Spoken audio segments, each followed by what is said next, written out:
Seniors, if you have a pill organizer sitting on your kitchen counter right now, I need you to stop everything you're doing and watch this entire video before you swallow your next dose.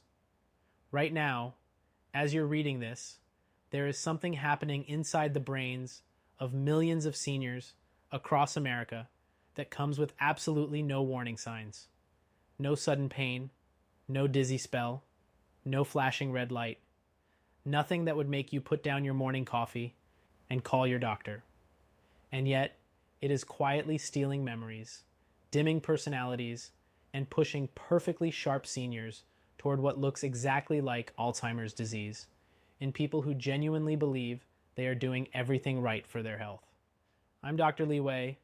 I'm an internal medicine physician with over 25 years sitting across the desk from seniors exactly like the ones I just described. And today, I am going to tell you the truth about 9 medications that could be quietly triggering rapid dementia-like symptoms after the age of 60. Let me ask you something.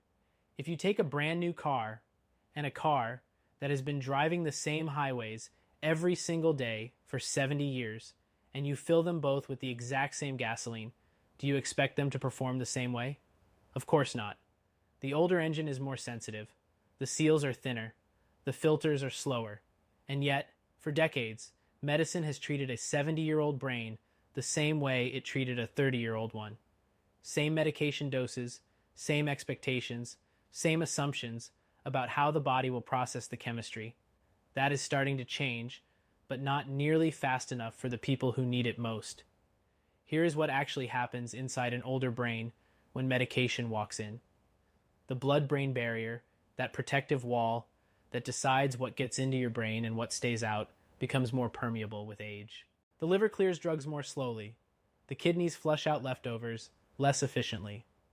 And one of the most important brain chemicals, called acetylcholine, the messenger your brain uses to form memories and stay sharp, naturally drops as the years go by. So when you add a medication that further blocks that messenger, you are subtracting from a bank account that was already running low. Now, I want to be absolutely clear about something. I am not telling you to stop your medications. Please, do not do that on your own. Many of the pills I'm about to discuss save lives every single day. The goal is not less medicine. The goal is smarter medicine. Because here's the truth, almost nobody is connecting the dots on. There are 9 medications sitting in the pill organizers of millions of seniors across America right now that quietly damage the memory system. Not dramatically, not overnight, quietly, over months and years, while everyone thinks everything is fine. Before we begin, drop a comment and tell me where you are watching from. And type your age in the comments too, just your age. Because what I am about to share hits differently depending on how long you have been taking these medications. Now let's begin. Medication number 9, diphenhydramine, better known as Benadryl. How many of you have a small pink bottle of Benadryl in your nightstand drawer right now? I'm guessing it's a lot of you, and I completely understand why. It's cheap. It's sitting right there at the drugstore. It says sleep aid right on the package. What could possibly be harmless about it? Here is what that little pink pill is actually doing inside a brain over 60. Diphenhydramine belongs to a drug class called anticholinergics, and I want you to remember that word because it is going to come up again and again in this video. Anticholinergics work by blocking acetylcholine, the brain's primary messenger for forming memories and staying alert. Think of acetylcholine like the postman who delivers letters between brain cells. When you're 30, you have a whole fleet of postmen running back and forth all day. When you're 70, you naturally have fewer postmen on duty. Now imagine you take a pill every night that locks half of those remaining postmen in the post office.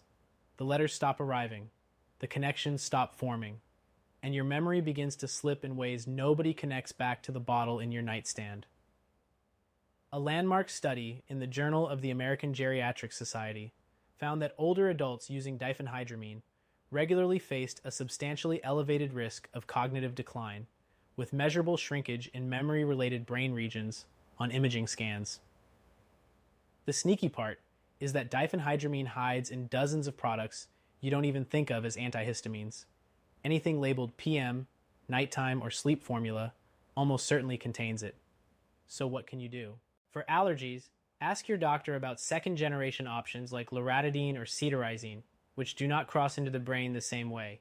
Type Benadryl in the comments if this one applies to you. Medication number 8, proton pump inhibitors or PPIs. These are pills like omeprazole, pantoprazole, and esomeprazole prescribed for heartburn and acid reflux. Raise your hand if you've been told to take an acid pill every single morning, and you've been doing it for years without anyone ever suggesting you try to stop. Here's the thing. Most PPIs were designed for 8 to 12 weeks of use, not 8 to 12 years, yet patients stay on them indefinitely, and almost nobody questions it. PPIs work by shutting down the acid in your stomach. That sounds harmless until you realize that stomach acid is exactly what your body uses to extract vitamin B12 from your food. And B12 is not optional for the brain, it is essential.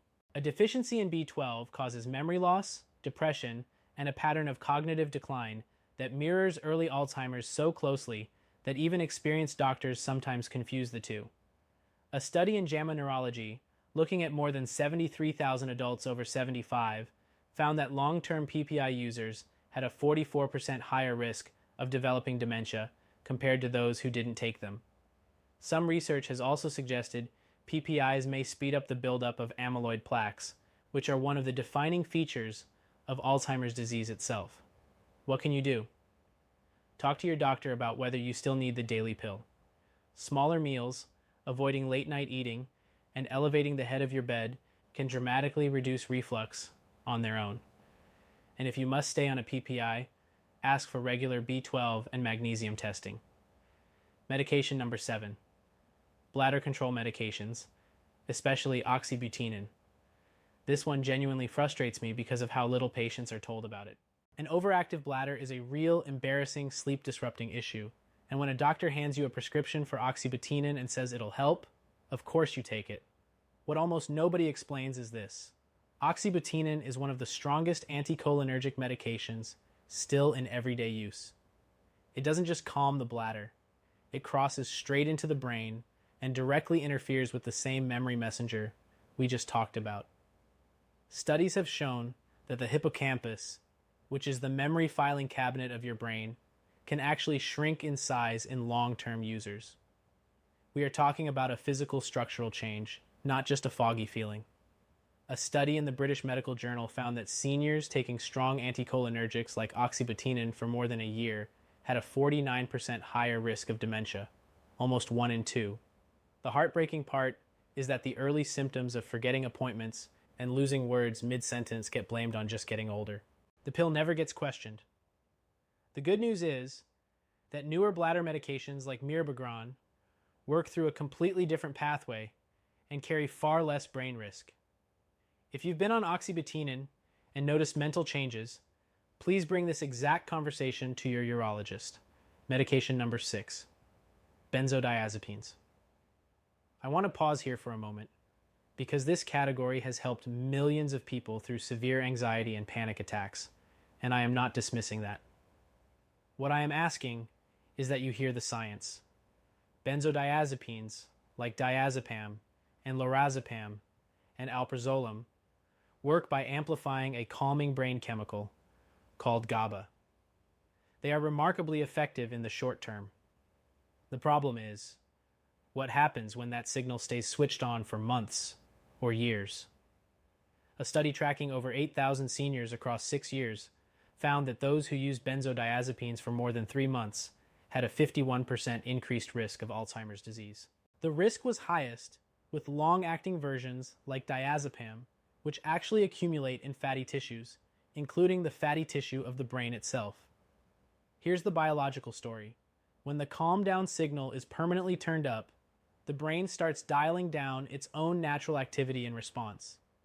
The ability to form new connections, learn, and adapt slowly fades. Memory encoding slows down. The brain that was being calmed begins to lose its capacity to respond. And here's the trap that catches almost everyone. When you try to stop, the withdrawal can be brutal. The rebound anxiety often feels worse than the original problem, which makes the pill feel necessary, even as it is causing harm. So please, never stop a benzodiazepine on your own. Work with your doctor on a slow, supervised taper over weeks or months. Alternatives like busperon, cognitive behavioral therapy, and sleep hygiene work can carry you through. Medication number 5, statins, especially the ones that reach the brain. Now, I have to be careful here, because statins genuinely save lives. Heart disease is still the number one killer of people over 60. But here's what your cardiologist may not have told you. Your brain is roughly 60% fat. Cholesterol in the brain is not the villain it has been made out to be. It is a structural necessity. It forms the insulating layer around your nerve fibers that lets brain signals travel quickly. Without enough of it, the wiring slows down. When systemic cholesterol is aggressively lowered, you can cross a threshold where the brain doesn't have what it needs. The FDA actually updated statin labels in 2012 to include warnings about memory loss and confusion as possible side effects. They did not do that lightly. They did it after reviewing thousands of patient reports. Here's the important nuance. Not all statins are equal. The ones called lipophilic, like simvastatin and atorvastatin, cross into the brain easily. The ones called hydrophilic, like pravastatin and rosuvastatin, mostly stay out of the brain and have shown far less impact on memory in head-to-head studies. If you are on a statin and you have noticed brain fog, ask your doctor whether switching to a hydrophilic option might give you the same heart protection with less cognitive cost. Also, ask about CoQ10, a compound your cells use for energy that statins are known to deplete. Medication number 4, amitriptyline. This one surprises people every single time, because amitriptyline is often prescribed for things that have nothing to do with depression. Nerve pain, chronic migraines, fibromyalgia, even insomnia. It is an old antidepressant that doctors have repurposed for decades, often specifically because the sedation helps patients sleep. But here is what makes amitriptyline uniquely dangerous for an older brain. It is one of the most potent anticholinergic medications still in widespread use. Its grip on the acetylcholine system is stronger than many drugs that were specifically designed as bladder or allergy treatments. A study in JAMA Internal Medicine that followed more than 3,400 adults over a decade found that high cumulative anticholinergic exposure, with amitriptyline being one of the top contributors, was linked to a 54% greater risk of dementia. And the damage was not dramatic dose dependent in the way people expect. Even small, steady doses, taken night after night for years, built up a significant burden on the brain. What troubles me most is the invisibility. There is rarely a single dramatic moment. There is just a slow, creeping erosion, trouble finding the right word, losing track in the middle of a thought, repeating the same question. Family members spend years thinking it must be normal aging before anyone thinks to look at the medication list. If you are taking amitriptyline, please ask your doctor whether duloxetine or gabapentin for nerve pain, or low-dose doxepin for sleep, might offer the same relief with less impact on your memory. Medication number 3, antipsychotics like quetiapine and risperidone. I need you to pay very close attention to this one because what I am about to tell you happens every single day in nursing homes and memory care units across this country, and most families never find out. Antipsychotics were developed for serious psychiatric conditions like schizophrenia. They are powerful brain-altering medications. But today, they are routinely prescribed off-label to elderly patients who are simply confused or restless or hard to manage. Not because they have psychosis, because they are inconvenient to short-staffed environments. I want to say that again so it lands. There are seniors right now being sedated with antipsychotic medications, not for their own benefit, but for the convenience of the people around them. The FDA issued a black box warning about this practice over a decade ago, citing increased risk of death in elderly patients with dementia-related behaviors. And yet the prescriptions continue. Antipsychotics suppress dopamine, which is the brain chemical for motivation, movement, and clear thinking. When dopamine is chronically suppressed in an older brain, the result is flattened emotion, slowed thinking, weakened memory, and a faster slide into decline. A study in the Lancet Healthy Longevity, tracking more than 25,000 older adults, found that seniors given antipsychotics for behavioral symptoms were 71% more likely to experience worsening cognitive decline within 12 months, even if they had no prior dementia diagnosis. If you have a loved one in a care facility, or if you yourself have been prescribed quetiapine or risperidone for reasons other than documented psychosis, ask direct questions. Ask why. Ask what the plan is to stop. Ask what has been tried before reaching for the bottle. You are entitled to those answers. Medication number 2, paroxetine, sold as Paxil. Here is one that does not get nearly enough attention. Paroxetine is an SSRI, the same family as Prozac, Zoloft, and Lexapro. When most people hear SSRI, they think modern, safer, gentler antidepressant. That is true for most of the family. Paroxetine is the exception. Unlike its siblings, paroxetine has significant anticholinergic activity. That single quirk separates it from the rest of the SSRI family. While Zoloft and Lexapro mostly leave the memory messenger alone, Paxil interferes with it in a way that looks much more like the older, riskier antidepressants. A review in Frontiers in Psychiatry found that elderly patients on paroxetine showed measurable declines in short-term memory and verbal recall within the first year of treatment, declines that were not seen in patients on other SSRIs at comparable doses. The American Geriatric Society has even placed paroxetine on its Beers criteria, an official list of medications considered potentially inappropriate for older adults, specifically because of this concern. The fix is simple in concept. If you are over 60 and on Paxil, ask your physician whether sertraline or escitalopram might give you the same emotional relief without the cognitive cost. Most patients transition successfully with a careful taper. And now, medication number 1. This is the one I most need you to understand. Number 1 is not a single medication at all. Number 1 is a hidden pattern, and it is the most important thing I will say in this entire video. Every medication on this list, taken alone, might cause only mild, easy-to-dismiss effects in some people. A little more brain fog, a little more forgetfulness. Easy to chalk up to age. But here is what happens in the real world. Seniors do not take just one pill. The average American over 65 takes 4 or more prescription medications every day. Many take 6, 8, 10, or more. And those prescriptions often come from different doctors who do not have full visibility into each other's lists. When several of those medications carry anticholinergic properties, they do not just add up. Research suggests they multiply. A study in Age and Aging tracked over 280,000 older adults and found that those with the highest anticholinergic burden had a 120% increased risk of dementia over a 10-year period. That is more than double the normal risk. From pills, most of those patients had never been warned about. Let me show you what this looks like in practice.